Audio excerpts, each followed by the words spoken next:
जय माता दी। दोस्तों, आप सभी का स्वागत है।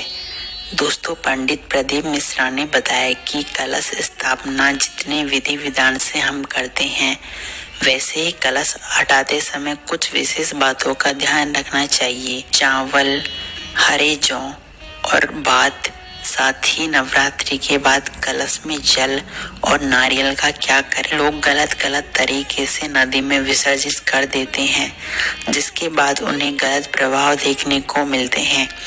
आप यह वीडियो पूरा देखना, जिसके बाद आप समझ ही जाएंगे कि इन चीजों को क्या करना चाहिए। क्योंकि लोग अक्सर अनजाने में पूजा तो करते हैं, पर उस पूजा का उन्हें कोई फल नहीं मिल पाता, क्योंकि वे इन चीजों को गलत तरीके से नदी में बहा देते हैं। यदि आप तो कुछ जीवन में माता रानी की कृपा पाना चाहते हैं, तो खुशहाली पाना चाहते हैं, तो इन सभी चीजों का ऐसे उपयोग करिए। सबसे पहले बात करते हैं भस्म यानी राख की। राख को 1 साल तक बचा कर रखना चाहिए। इसे पूरे 1 साल तक बचा के रखने के बाद आपको आध्यात्मिक उन्नति ना हो, तो इसे कम मात्रा में खाने से आपके सोचने समझने की क्षमता में वृद्धि होगी। साथ ही आप आसपास के लोगों के कंपैरिजन में यूनिक दिखने लगोगे।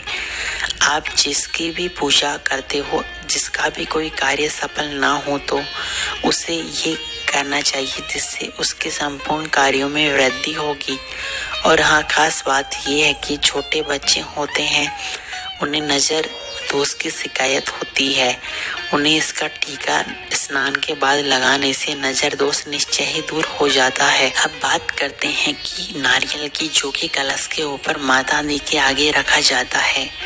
अगर इस नारियल का सही तरीके से विधान नहीं किया गया हो, तो माता रानी नाराज हो सकती है।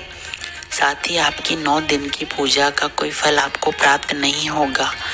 पंडित अविनाश मिश्रा ने बताया कि हम सभी जानते हैं कि नवरात्रा की शुरुआत घट स्थापना से होती है। नवरात्रि में कलश स्थापना और माँ दुर्गा के 9 रूपों की पूजा की जाती है। कलश स्थापना के दौरान उसके ऊपर नारियल रखना बेहद ही आवश्यक माना जाता है। कलश स्थापना जितने विधि विधान से होती है, वैसे ही कलश हटाते समय कुछ विशेष बातों का ध्यान रखना चाहिए। धार्मिक मान्यता है कि ऐसा नहीं करने से माता रुष्ट हो जाती है और 9 दिन की हमने जो पूजा अर्चना की है, उसका कोई फल हमें प्राप्त नहीं होता। कलश के नारियल का ये करे उपयोग। नवरात्रि के बाद कलश में रखे नारियल को लाल कपड़े में बांध कर रख दे और अपनी पूजा घर में रख दे। मान्यता है कि ऐसा करने से साल भर माता रानी की कृपा आप सभी पर बनी रहेगी और माता रानी हमें धन वैभव प्रदान करती रहेंगी। अब जान लेते हैं अक्षत यानी चावल का क्या करें। घट स्थापना के दौरान कलश के नीचे चावल रखा जाता है। नवरात्रि के आखिरी दिन कलश हटाने के बाद चावल को घर के हर कोने में छिड़कना चाहिए। हिंदू धर्म में चावल सुख समृद्धि का प्रतीक माना जाता है। मान्यता है कि चावल के नीचे रखे चावल को घर में छिड़कने से धन की कभी तंगी नहीं आती। साथ ही घर में सुख समृद्धि और खुशहाली बनी रहती है। अब दोस्तों, सबसे जरूरी है कि हम कलश के जल का क्या करें। कलश हटाने के बाद उसके जल का सभी जगह पशुओं में, मनुष्यों में छिड़काव करना चाहिए, फसलों में भी। ऐसा करने से व्यापार में हो रही गड़बड़ी दूर होती है। किसान है तो खेत में भी छिड़के, इससे सुख समृद्धि बनी रहती है।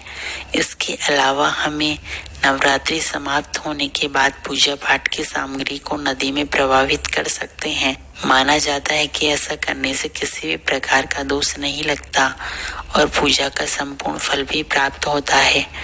फ्रेंड्स, हमारे द्वारा दी गई जानकारी आपको कैसी लगी, कमेंट में अवश्य बताएं। जय माता रानी।